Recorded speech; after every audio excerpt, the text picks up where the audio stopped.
part two. So this is where now you're going to take, once you get a little bit stronger with the stuff against the wall, right, and figuring out the posture itself, now you're going to take that being upside down. I always recommend everybody to start on their handstands against the wall, all right?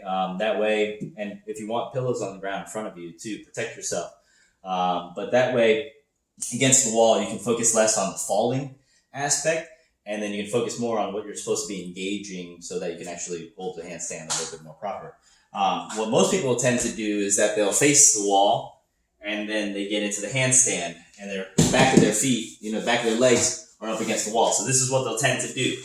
And then with that, most people will tend to do this kind of like banana form, right, in their handstands. They'll stick their belly out.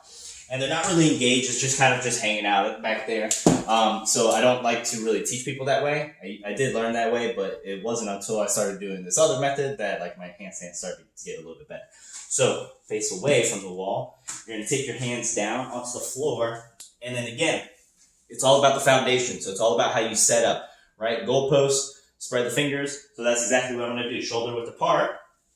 And then I'm going to take my feet up towards the wall and start walking my hands in towards the wall until I get pretty close to the wall, where it allows that space, pretty much where my toes were at when I was actually in the standing position. So it allows my toes to actually touch the wall now, and the rest of my body to be away from the wall. So if you were to look at this from my side angle, you'll see that I should be heels over the hips, hips over the shoulders, shoulders over the wrists.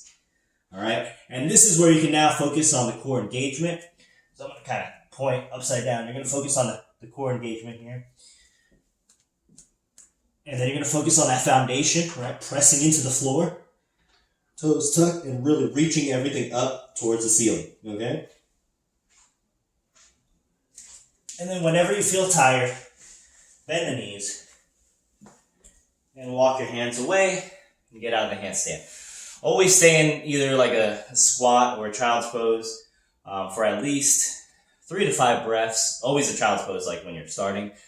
As you progress, you can kind of get into a little bit higher, but you want to allow that blood flow to get back into your body before you actually stand up, all right? So with that, again, all I was doing upside down was having my legs as if I was standing, right? My core engaged, my shoulders back, my arms overhead, pressing, and then my hands really reaching into the floor, pressing into the floor, right? Creating the same foundation that you would be standing in an upside down position.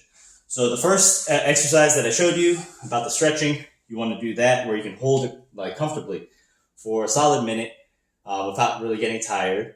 And then you want to be able to hold this posture for at least 1 minute before you're able to get tired, before you transition off the wall, all right?